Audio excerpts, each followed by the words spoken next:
Hello, my dear friends, and a very warm welcome to the session of our English class. मी मानसी सर्वांचं स्वागत करते आपल्या इंग्लिशच्या या सेशनमध्ये. आज आपण तुमची जी पोयम आहे stopping by woods on a snowy evening, हिचा आपण वॉर्मअप एक्सरसाइज आपल्या मागच्या सेशनमध्ये करून चुकलेला आहोत. आज आपण पोयमचं रेसिटेशन करू आणि याच्या बरोबरच पोयमचा अर्थ समजू की पोयम मध्ये काय म्हटलं गेलंय. तर चला वाचूया stopping by woods on a snowy evening. तर एकदा परत तुम्हाला रिमाइंड करून देऊ पोयमचा अर्थ काय आहे. Stopping by woods on a snowy evening याचा अर्थ आहे की जंगलात थांबायचं ऑन अ स्नोई इव्हनिंग, म्हणजे की एका थंडीच्या संध्याकाळी जंगलात थांबायचं. वुड्स, इथे वुड्सचा अर्थ आहे जंगल. रॉबर्ट ली फ्रॉस्ट हे याची पोयम आहे, पोएट आहेत या पोयमचे. त्यांचं जन्म 1874 मध्ये झालं होतं आणि डेथ 1963 मध्ये. यांच्या बाबतीत थोडं काही वाचूया. Robert Lee Frost was an American poet. American poet होते. He is highly regarded for his realistic depictions of rural life and his command of American colloquial speech. म्हणजे ह्यांची खूप मोठी जागा आहे रिअलिस्टिक डिपिक्शन्स मध्ये. हे पोयम जी लिहिली जे यांनी जडे लिहिले आहेत त्यांच्यात खूप रिअलिस्टिक त्याच्या डिपिक्शन्स आहेत. म्हणजे इमेजरी वगैरे खूप अगदी असं वाटतं की आपल्या डोळ्यासमोर सगळं चाललेलं आहे आणि तेही रुरल लाईफचं. म्हणजे की एक अर्बन लाईफ असते म्हणजे शहरी जीवन, आणि रुरल लाईफ म्हणजे गावाचं, जंगलांचं, जसं या पोयम मध्ये आहे. जे चित्रण केलंय अगदी खूप छान केलंय. आणि ह्याच्याबरोबरच command of American colloquial speech ह्याच्यामध्येही त्यांचं खूप छान जे आहे हात सजलेला आहे.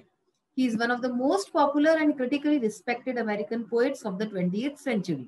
तर हे 20वी शताब्दीचे हे एक खूप फेमस पोएट आहेत, पॉप्युलर आहेत आणि क्रिटिकली रिस्पेक्टेड. क्रिटिकली पण ह्यांना खूप जास्त जे आहे फेमस हे झालेले आहेत.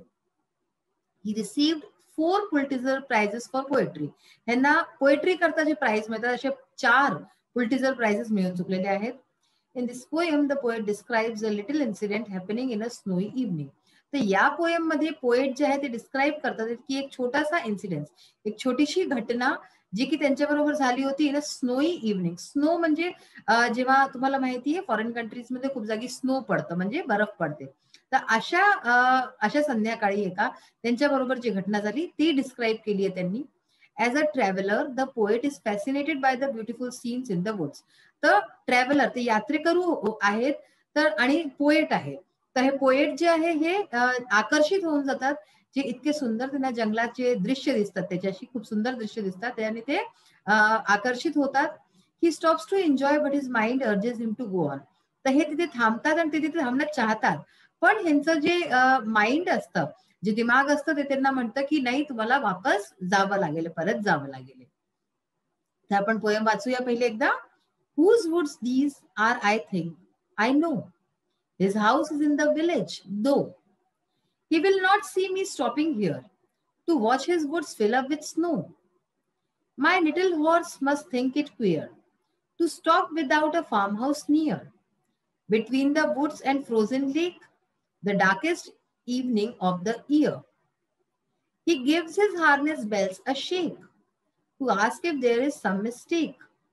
The only other sounds the sweep of easy wind and downy flake. The woods are lovely, dark and deep, but I have promises to keep, and miles to go before I sleep, and miles to go before I sleep. By Robert Frost. या poem मध्ये poet म्हणतात की ते कुठे जातात आणि एका जंगलात, एका वुड्स म्हणजे काय, जंगलात थांबले आणि ते जंगल जसं आहे, जे जिथे ते थांबले ती जागा ज्याची आहे ते त्याला जाणतं. ते तो जो माणूस आहे तो त्यांच्या गावाचाच आहे आणि तो आपल्या घरी असेल. तर म्हणून ते म्हणतात की बहुतेक तुम्हाला इथे थांबताना नाही पाहिजे, तर मी थोडा वेळ इथे थांबू शकतो. त्यांचा जो घोडा असतो तो हे सोचतो, असं ते म्हणतात की माझा घोडा सोचतोय की हे किती विचित्र आहे, हा जो माझा मालिक आहे, माझा मास्टर आहे, हा इथे का थांबलाय, इथे न तर कोणचं घर आहे ना काही आहे, तर इथे थांबायचं काय औचित्य आहे, हे इथे चुकीने तर नाही थांबले. आणि अशा प्रकारे ते आपला जो हॉर्स असतो तो आपलं जो बेल असते त्याच्या गळ्यातली ती वाजवतो आपलं गर्दन हिलावून की बहुतेक तुम्ही चुकीने थांबला असाल, तर ते सांगाय करता. आणि शेवटी जे आहे शेवटल्या पॅराग्राफमध्ये, शेवटल्या स्टॅन्झामध्ये ते म्हणतात की की हे जे वुड्स आहे, जंगल हे खूप सुंदर आहे आणि मी इथे थांबणं चाहतो, पण माझा काही असे माझे प्रॉमिसेस आहेत जे मला ठेवायचे आहेत, मला असे काम आहेत जे पूर्ण करायचे आहे ह्याच्या आधी, की मी miles to go before I sleep. स्लीपचे इथे दोन अर्थ निघतात. म्हणजे की एक तर की मला आपली कामं पूर्ण करायचे, कामं पूर्ण करण्याच्या आधी मी इथे नाही थांबू शकत. आणि दुसरी गोष्ट की मी स्लीप म्हणजे की इथे डेथशी पण ह्याचं कनेक्शन केलं गेलंय, की मी मरण्याच्या पूर्वी हे सगळे मला कामं करायचे म्हणून मी इथे थांबू नाही शकत. तर आता बघा, whose woods these are I think I know. हे कुणाचं वुड्स आहेत म्हणजे कुणाचं जंगल आहे हे बहुतेक मला माहिती आहे. His house is in the village. तो तिचं घर जे आहे ते बहुतेक गावात आहे. He will not see me stopping here. तो मला इथे थांबताना नाही बघेल. To watch his woods fill up with snow. So he will not see me stopping here to watch his woods fill up with snow. म्हणजे की तो मला इथे थांबताना नाही बघेल की मी इथे थांबून हे जे वुड्स आहे, जे जंगल आहे, हे इथे जे स्नो पडते, जे बर्फ पडतीये, हे मी पूर्ण जंगलमध्ये भरताना पाहतोय हे तो नाही बघू शकत, कारण की तो आपल्या घरी असेल. My little horse must think it queer. माझा जो छोटासा घोडा आहे तो बहुतेक त्याला खूप विचित्र वाटेल. क्विअर म्हणजे काय, स्ट्रेंज. त्याला हे विचित्र वाटेल. To stop without a farm house near, की इथे तर कोणता जवळ फार्म हाऊस पण नाही आहे की जिथे थांबायचं आहे, जिथे म्हणून माझा मालिक इथे थांबलाय, तर इथे कोणता असा फार्म हाऊस पण नाहीये. तर म्हणून त्याला बहुतेक इथे विचित्र वाटत असेल. Between the woods and frozen lake the darkest evening of the year. म्हणजे फार्म हाऊस कोणता नाहीये. बिटवीन द वुड्स म्हणजे जंगल आणि लेक, जी लेक आहे त्याच्यामध्ये कोणतं असं फार्म हाऊस वगैरे नाहीये. तर हा माझा मालिक इथे का थांबला. And the darkest evening of the year. आणि ही जी संध्याकाळ आहे, ही जी रात्र आहे, ही एकदम अंधार म्हणजे इथे इतका भयंकर अंधार आहे. पूर्ण वर्षभराचा जास्त अंधार या दिवशी आहे. He gives the harness bells a shake. Harness bells ह्याचा काय अर्थ आहे? Bells tied in the neck of a horse to control it. म्हणजे जे त्याला कंट्रोल करायकरता जे एक बेल्स म्हणजे की बेल असते आणि मागे मालिक त्याचा कंट्रोल करतो जो रायडिंग करतो. तर आपली जी हार्नेस बेल्स आहे त्याला शेक करतो. शेक कसं करतो? अशी अशी म्हणजे की आपली तो जो डोका आहे तो घुमवतो, तर ते हलतात, ते घंट्या वाजतात. To ask if there is some mistake. त्याला असं वाटतं की बहुतेक चुकीने माझा मालक इथे थांबलाय. तर असं तो घंट्या वाजवून तो दाखवणं चाहतोय बहुतेक की मी चुकीने इथे थांबलोय. The only other sound the sweep of easy wind and downy flake. आणि याच्याशिवाय हे जे बेलची आवाज आहे ह्याच्याशिवाय ज्या आवाज येतात त्या फक्त आणि कसल्या आहेत की sound the sweep of easy wind. जे वारं चाललंय, हळूहळू वारं चाललंय, त्याच्या आवाज येतात तिथे जंगलात. त्याच्या बेलच्या आवाजाच्या शिवाय वाऱ्याची आवाज आहे. आणि डाउनी फ्लेक. डाउनी फ्लेक म्हणजे काय? Soft feather like snow flakes falling. म्हणजे जे बर्फ जी पडती कशी पडतीये ती सॉफ्ट फेदर लाईक. जसा पंख असतो ना, पंख पडतो तर त्याची आवाज येते का? अगदीच नाही येत. पण तरी ते इतकी शांती आहे की जसं की ते पंख पडतो अशा प्रकारची आवाज, जी डाउनी फ्लेक्स, जे बर्फ पडायची जी आवाज आहे ती आवाज येते. तर अशा प्रकारचे या 2-3 आवाज इथे येतात. ते हार्नेस बेल्सच्या शिवाय जे त्याची बेल आहे त्याच्याशिवाय वाऱ्याची आवाज आहेत आणि जे बर्फ पडतोय त्याची आवाज आहे. The woods are lovely dark and deep. तर हे जे वुड्स आहे, हे जे जंगल आहे खूप सुंदर आहे. डार्क म्हणजे अगदी अंधार आहे इथे. आणि डीप आहे, खूप घेर आहे. But I have promises to keep. पण मला आपले प्रॉमिसेस आहेत. काही माझे जे मी वादे केले, जे मी सगळे मला निभायचे आहेत.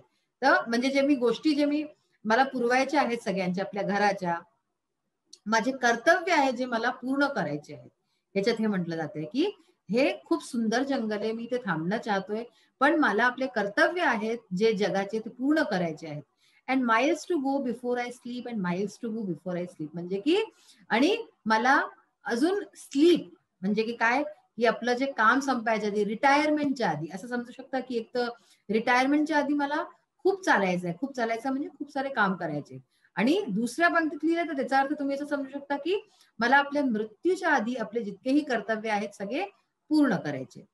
तर इथे काय म्हणतोय पोएट? हे म्हणणं चाहतोय की मी इथे थांबणं तर चाहतोय, पण माझे खूप सारे कर्तव्य आहेत जे मला पूर्ण करायचे, म्हणून मी इथे थांबू नाही शकत. मला आपले कर्तव्य पूर्ण करावे लागतील. तर अशा प्रकारची ही पोयम आहे. खूप सुंदर पोयम आहे आणि खूप छान भाव आहे त्याचे. आपल्या समोर एक चित्रण होऊन जातं, एक चित्र बनतं, जसं की इतकं सुंदर जंगल आहे, अंधार आहे तिथे जे आहे, आणि जे ज्याचं घर आहे, ज्याचं आहे त्याचं घर गावात येतं. अशा प्रकारे खूप साऱ्या गोष्टी आहेत ज्या की आपण या पोयम मध्ये पाहिल्या. आता आपण अनेक ह्याच्या गोष्टी बघूया. So we will start with the side questions. जे आपण आता साइड क्वेश्चन्स होते पोयम वाचली तिथे, तर त्यांच्यापासून स्टार्टिंग करूया. On what date every year is the darkest evening. कोणत्या तारखेला सगळ्यात जास्त अंधार असतो रात्रीच्या वेळेस? On 21st of December. तर 21 डिसेंबरला सगळ्यात जास्त अंधार असतो. List the sounds mentioned in the poem. Poem मध्ये ज्या आवाजांचं मेन्शन झालंय, आवाजांच्या बाबतीत गोष्ट झाली आहे, त्यांना लिहायचंय. तर कोणत्या 3 आवाजांच्या गोष्टी होत्या? Harness bells, sound of wind, sound of soft feathers like snowflakes falling. हे आताच आपण वाचलेलं आहे.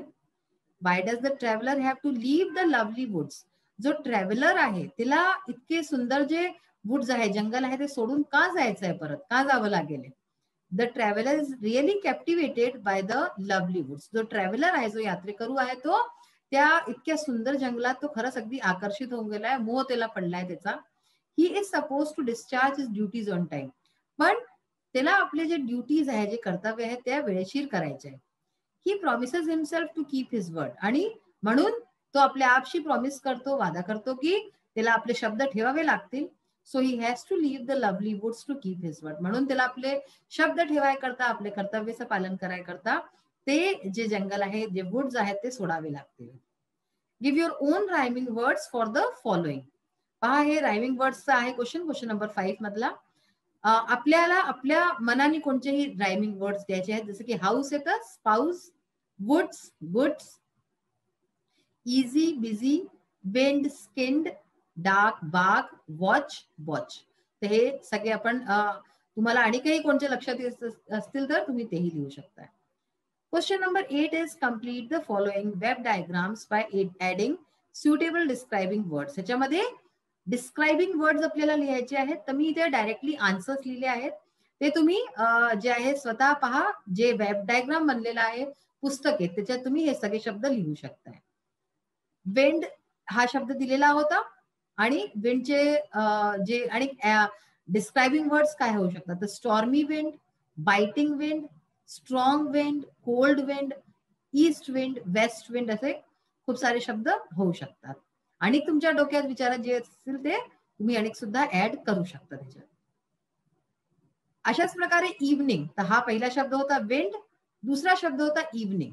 इव्हनिंग म्हणजे काय असतं? संध्याकाळ. तर इव्हनिंग करता काय होऊ शकतं?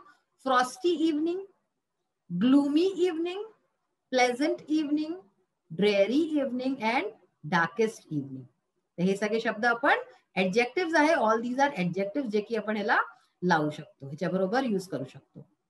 Prepare a set of questions to interview. आपल्याला एक इंटरव्ह्यू करता क्वेश्चनचा सेट जो आहे प्रिपेअर करायचा आहे. हे प्रश्न तुमच्या एक्झामच्या दृष्टीने खूप कामाचे असतात.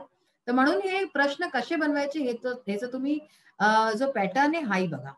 अ person who has just return from a track in the woods.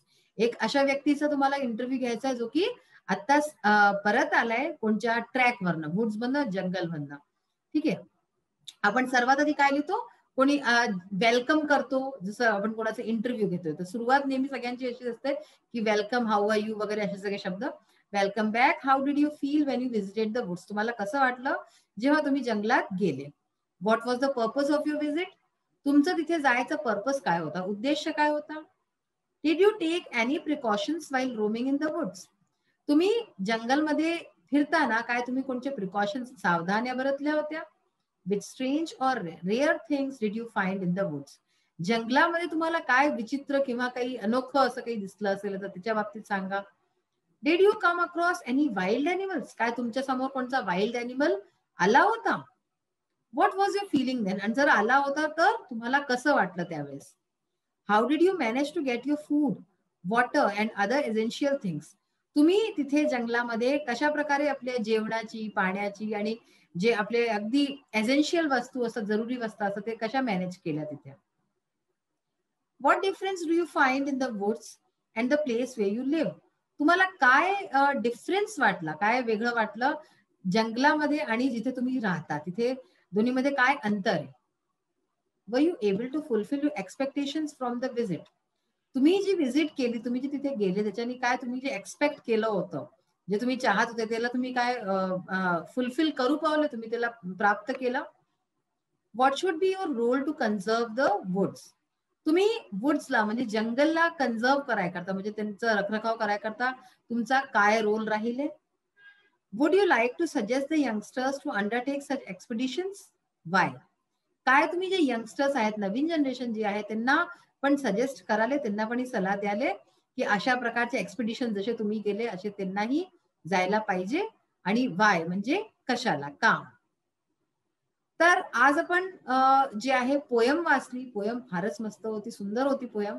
याचे भाव जे आहे ते फार छान आहे, की आपल्याला किती पण आपण कोणत्या वस्तूच्या मोहमध्ये पडू, आपल्याला छान वाटे, पण तरी आपल्याला शेवटी जे आहे लाईफचे जे ट्रूथ आहे, म्हणजे की आपल्याला जे कर्तव्य निभावायचे आहेत सगळे ते करावेच लागतात. त्याच्याशी आपण मुंह नाही मोडू शकत, आपलं तोंड वळवून नाही जाऊ शकत. तर आपल्याला ते करावेच लागतील, किती पण आपल्याला काही गोष्टी चांगल्या वाटेल. तर आजचा सेशन आपला इथेच फिनिश होतो. नेक्स्ट सेशन मध्ये परत भेटूया. Till then bye, have a nice day. Thank you.